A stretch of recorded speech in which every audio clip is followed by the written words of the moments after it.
5월 11일 말씀 묵상하겠습니다. 함께 기도하겠습니다. 하나님은 자신의 언약을 반드시 이루시는 신실한 하나님이십니다. 우리가 어떤 상황에서도 하나님께서 말씀하신 그 약속을 붙잡게 하시고 믿음으로 살아내는 저희가 되게 하여 주시옵소서. 하나님 말씀하신 대로 우리가 예배하게 하시고 하나님을 섬기는 자 되게 하여 주시옵소서. 예수님 이름으로 기도했습니다. 아멘. 오늘의 말씀은 민수기 26장 52절부터 65절까지의 말씀입니다. 말씀을 함께 살펴보시기 전에 개인적으로 말씀을 꼭 읽으시고 묵상하는 시간 가지시기 바랍니다. 26장 52절입니다. 여호와께서 모세에게 말씀하여 이르시되 이 명수대로 땅을 나누어 기업을 삼게 하라. 수가 많은 자에게는 기업을 많이 줄 것이요 수가 적은 자에게는 기업을 적게 줄 것이니 그들이 계수된 수대로 각기 기업을 주되 오직 그 땅을 제비 뽑아 나누어 그들의 조상 지파의 이름을 따라 얻게 할지니라 라는 말씀으로 시작하고 있습니다. 그렇습니다. 하나님께서 이스라엘 백성들의 인구 수를 지파별로 계수하게 하신 목적은 물론 앞으로 가나안 땅을 정복하기 위한 군사적인 목적도 있었습니다. 그러나 그뿐만 아니라 가나안 땅에 들어가서 행해질 땅 분배에도 그 목적이 있음을 분명하게 보여주죠. 인구를 조사해서 수가 많은 지파에게는 기업을 많이 주고 수가 적은 자에게는 기업을 적게 준다라고 말씀하고 있어요. 그렇습니다. 인구 수에 비례해서 땅을 배분하도록 하셨습니다. 인구가 많은 지파가 더 많은 땅을 분배받도록 하신 것이죠. 그러나 또 다른 원칙이 있습니다. 그것은 무엇이냐면 그 땅을 제비 뽑아 나누어 라고 말씀하고 있죠. 수가 많은 자들이 좋은 땅을 먼저 선점하도록 허락하신 것이 아니라 그 땅의 위치를 나누어 줄 때에 분배할 때에 그것은 반드시 하나님의 주권적인 개입하심을 있어야 됐습니다.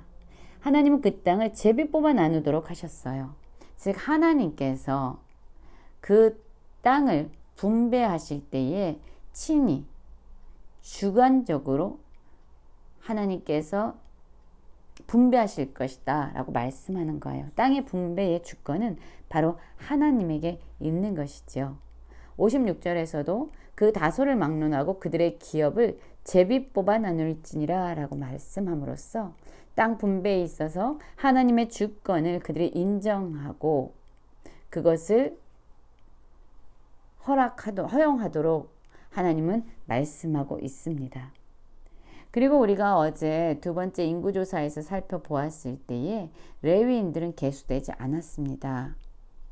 왜냐하면 레위인들은요, 바로 하나님의 말씀대로 모든 지파들이 잘 살도록 그들을 세우는데 그들의 사명이 있었기 때문에 그들에게는 땅을 분배하는 대신에 48개의 성읍을 그들에게 나누어 주도록 말씀하십니다. 그래서 레위인들은요, 다른 지파들이 하나님의 말씀대로 잘 세워지도록 그들의 사명을 사방 곳곳에서 감당해야만 했던 것이죠. 그 레위인들에 대해서 말씀하고 있는 거예요. 레위인으로 계수된 자들의 종족은 이러하니 게르손에게서 난 게르손 종족과 고핫에게서 난 고핫 종족과 무라리에게서 난 무라리 종족이며 레위 종족들은 이러하니 림니 종족과 헤브론 종족과 말리 종족과 무시 종족과 고라 종족이라. 고핫은 아므람을 낳았으며 아므람의 처의 이름은 요게벳이니 레위의 딸이요 애굽에서 레위에게서 난 자라. 그가 아므람에게서 아론과 모세와 그의 누이 미리암을 낳았고 라고 말씀하고 있습니다. 레위인들 중에서 계수된 종족들이 어떠한지 말씀하고 있어요. 게르손, 고핫, 무라리. 출애굽한 1세대 첫 번째 인구조사 때에 언급되었던 레위인들입니다. 특별히 이 말씀 가운데, 오늘 말씀 가운데서는요, 고핫의 자손이었던 아므람에 대해서 나오고 있어요. 아므람이 누구입니까? 아므람은요, 모세의 아버지입니다. 아므람의 아내는 요게벳이었어요. 요게벳 역시 레위의 딸이었고요. 아므람에게서 아론, 모세 그리고 그의 누이 미리암이 낳아졌다라고 말씀해요. 60절에 보면은 아론에게서 나답과 아비후와 엘라살과 이다말이 났더니 나답과 아비후는 다른 불을 여호와 앞에 들다가 죽었더라 라고 말씀하고 있습니다. 그렇습니다. 지금 말씀을 보면은요, 하나님께서 나답과 아비후가 다른 불을 여호와 앞에 들이다가 죽인 사건을 다시금 언급하고 있습니다.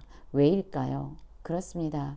하나님을 예배하고 하나님을 섬기는 그 일에 있어서는요, 바로 하나님이 말씀하신 대로 하나님이 제시하신 기준을 따라 행하는 것이 매우 중요하기 때문입니다. 하나님이 기준이 되셔야 됩니다. 하나님이 주인이 되셔야 되고 하나님이 주관자가 되셔야 합니다. 왜냐하면 우리가 예배를 드리는 그 대상이 바로 하나님이시기 때문에 하나님이 원하시는 대로 하나님이 말씀하신 대로 우리는 하나님께 나아가 하나님을 예배하고 섬기는 자들이 되어야 하는 것이죠. 1개월 이상 계수된 레위인의 모든 남자는 23,000명이더라. 그들은 이스라엘 자손 중에서 계수에 들지 아니하였으니 이는 이스라엘 자손 중에서 그들에게 준 기업이 없음이더라. 그렇습니다. 레위 지파의 사람들을 계수했습니다. 그들이 23,000명이었어요. 그런데 하나님께서는 그들에게 땅을 기업으로 주시지 않으셨습니다. 그 전에 말씀을 보면 바로 하나님이 이들의 기업이다라고 말씀하고 있어요. 이들이 하는 사역은 아까도 말씀드린 것처럼 이스라엘 백성들을 말씀으로 세우는 일이었어요. 그래서 이들의 기업은 땅이 아니라 바로 하나님 자신이었습니다.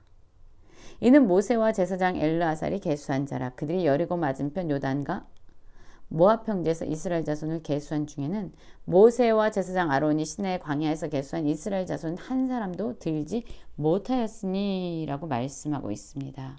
무슨 말씀입니까?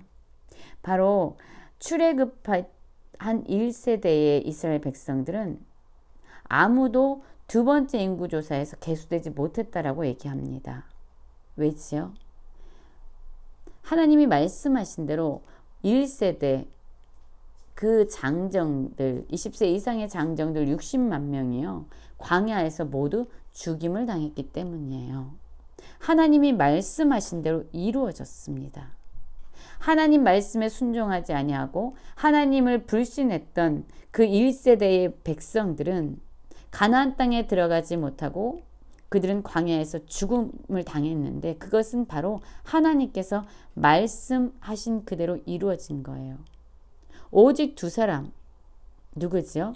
여분네 아들 갈렙과 눈의 아들 여호수아 외엔 한 사람도 남지 아니하고 모두 광야에서 다 죽었다라고 말합니다. 하나님께서 12명의 정탐꾼들이 정탐하고 돌아와서 보고할 때에 오직 믿음으로 보고했던 갈렙과 여호수아만 가나안 땅에 들어가게 될 것이다라고 약속하셨는데 그 말씀이 신실하게 이루어진 것입니다.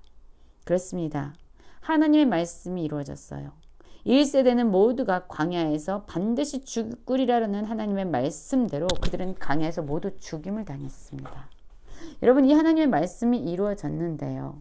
또 이제 어떤 말씀이 이루어질까요? 바로 가나안 땅을 이스라엘 백성들에게 주겠다는 하나님의 언약 역시 반드시 이루어질 겁니다. 왜냐하면 하나님은 자신이 말씀하신 그 모든 것을 신실하게 이루시는 분이에요.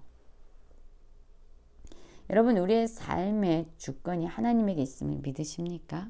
우리에게 무엇을 주시든 어떤 땅을 주시든 이스라엘 백성들에게 땅을 분배할 때 제비 뽑아 그들에게 분배하라고 말씀하셨는데 우리의 삶 역시 하나님이 주관하시고 다스리도록 우리는 하나님께 우리의 주인의 자리를 내어드리고 있습니까? 또 말씀을 보면서요. 하나님은 반드시 자신의 말씀을 이루시는 신실한 하나님이신 것을 보았습니다. 우리에게 주신 하나님의 약속은요. 반드시 실상이 되어 이루어질 것입니다. 어떠한 상황에서도 하나님 말씀을 붙잡고 살아가는 모든 성도님들 되시길 간절히 기도합니다.